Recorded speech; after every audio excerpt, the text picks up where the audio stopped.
All right, Tsuki. Hi, how are you guys? I'm doing pretty good. How are you? I'm doing well, thank you. That's good. That's good. So you're originally from Georgia? No, I'm not. I'm a military baby, so I was born in Japan and grew up in 5 different states. Yes, 5 or 6. Five. Okay. All right. So you just recently moved to Atlanta. Yes, around COVID time, so 2020, I didn't like my living situation in Texas. I wanted to be closer to my dad, so I came out to Atlanta. Okay. So how you liking it so far? It's really nice. When I say nice, it's cute. It's a lot of fun. I feel like the people and the vibes are great here. The money's nice too, as far as the field I work in. And I feel like the only thing I wish about Atlanta is that it was just a little bit bigger. Okay. I hear you on that. I hear you on that. So what made you relocate to Atlanta? Well, my dad's from Georgia, so I'm a little bit familiar with summers and winters and Thanksgivings in this state. Okay. So you can tell that you're mixed by looking at you. So your dad is black and Yes, my dad's black and my mom is Chinese. okay. All right. That's a unique combination. Thank you. Now, you dance as well? Yes, I do. I work at Magic City. Okay, so how you liking that so far?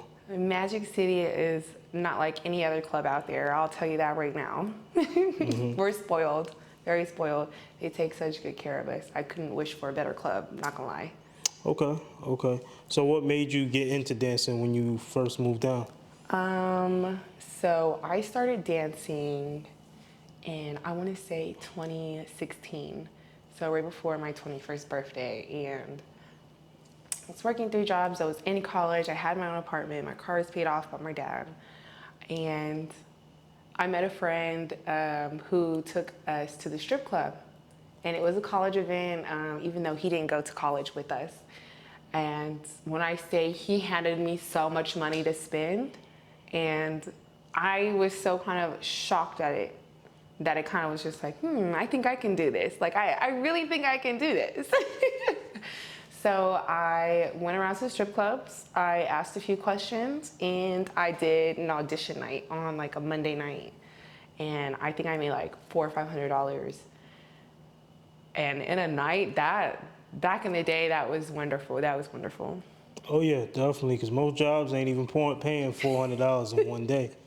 So I Exactly. understand, I understand. Now, what makes you, what makes you not want to leave the dancing life? Because you said you've been doing it for how long?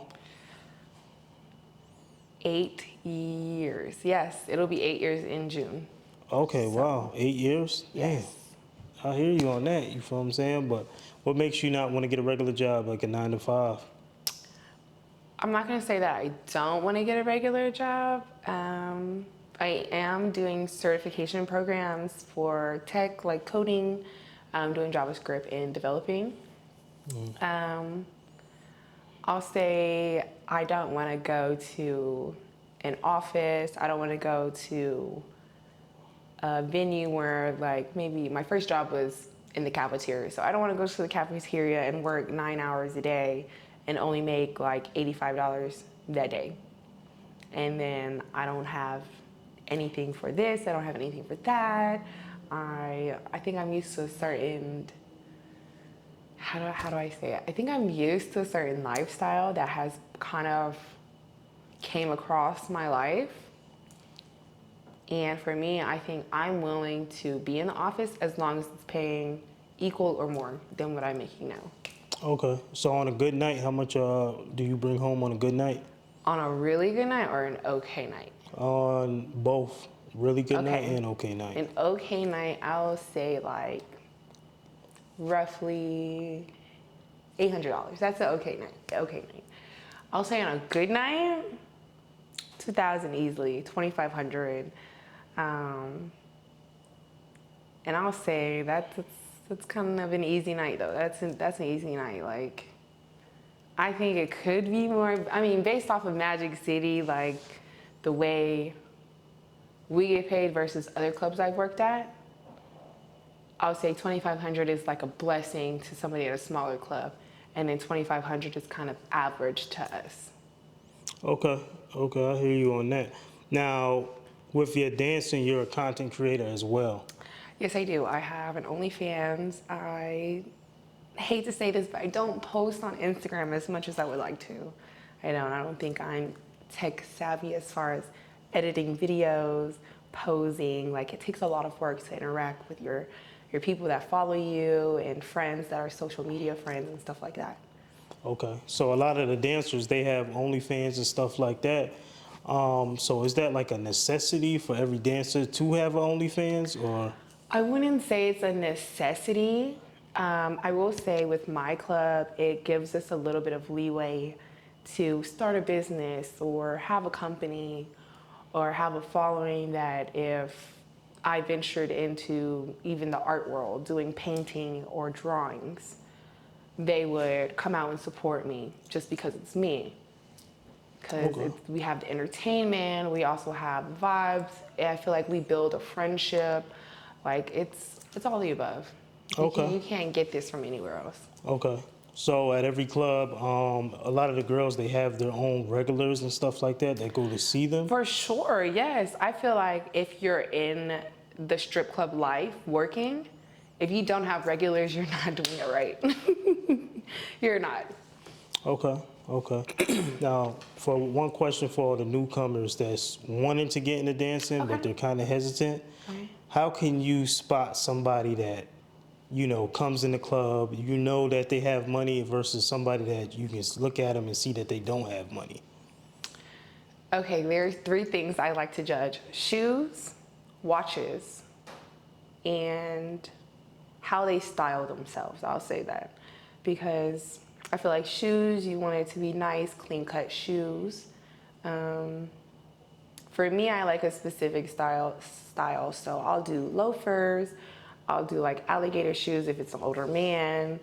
Um, Nothing too crazy, nothing too flashy. Like if I can tell that it's Louis Vuittons from across the room in a dark club, that's too much. Like you're more than likely spending all of your money on your clothes.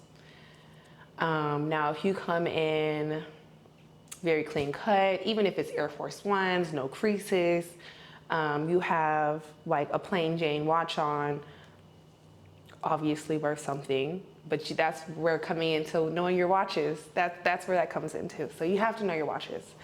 And also, I feel like for me, the style at my club, there's two styles I'll say that come in often and I just immediately know that they have money. The one with the dark sunglasses. And I know that's so crazy to say. Dark sunglasses, very plain, very like looks good in a white t-shirt and plain jeans, very clean shoes. That's one look. The other look is kind of more streetwear, but I want to say they put it together in a very tailored fashion. Okay. All right. Now, just to ask about your OnlyFans again, what made you start OnlyFans? Okay, so this was a transitional point in my life. Got into a car accident. My car was totaled off of the other driver. I ended up moving in with my mom. I got a 9 to 5 working at Target, so she let me borrow her car until I could save up for my own. And I love my mom, and I'm so thankful for her and everything. I hated the living situation though. I did. I hated the living situation. One, I didn't have a lock on my door and there's 2 kids running around the house. So I was like, I'd rather just save up and put something in the backyard. So that way I have my own area. But then I didn't like her boyfriend. But you know, whenever your parents get divorced and you just don't like the other person for any old reason, that was me. That is me. And I was like, okay, I gotta get up out of here. So I started my OnlyFans. I got my car. I started dancing again because we live in the country. I drove to the city. And I probably came out here with a few $1,000s and made it work. It was Okay. amazing. All right. Okay. So you would recommend OnlyFans to a lot of the dancers? I would, if they're comfortable with it. If you're comfortable with that, I would recommend it. If you're not comfortable with it, I would not recommend it. Because yes, it is a lot of time, there's a lot of effort. You have to have videos, you have to have content, you have people that want to ask you for this, they have maybe a fetish. Feet fetish is like a common one. So, you know, you might have to more so focus on your feet than you do your body or your face or this type of content over that type of content. If you're okay with that, then yes, go for it. Yes, it's good money. You just gotta figure out where you fit in it. Excuse me. That's it. But no, it's a good startup. Like I would say like a good 6 months working hard on it, you can really go places. Okay. Okay. So while you were dancing, have you ever ran into like any stalkers at all, or? Stalkers. I feel like as a woman, most of us have probably already encountered that, even if you're in the nightlife or not. So I'll tell you this one story. At my very first club, this guy was having a lot of fun. He got a room, so we spent a good time talking. You know, he liked his nipples rubbed, whatever. At the end of the night, he did not want to leave me. Like when I say he didn't want to leave me so bad, he parked his car across the street because they wouldn't allow us to come out of the club if anybody was in the parking lot as far as customers. He parked his car across the street and waited for me to come out. Now, mind you, I already knew he was out there because we had security tell me. So I'm hiding behind the biggest girl that we have. And mind you, I'm 5'1", I'm only like 130 pounds at the time. So I'm hiding behind a girl that's probably like 5'10", she's probably like 160, not even all that big. Hiding behind her just to get to my car. And I make my roommate / best friend drive us home while I'm in the back seat ducked under like this. So yes, yes, I have encountered some type of stalker behavior or stalker at the club. Okay, okay.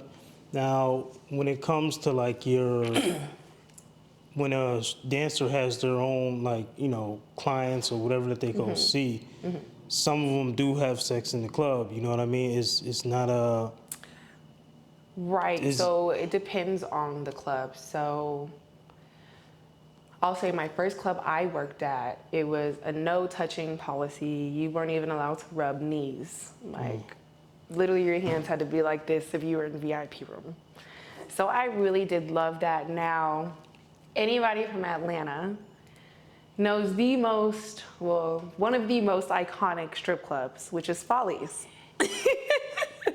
Follies is known for their back rooms and for girls getting down and dirty, if you will.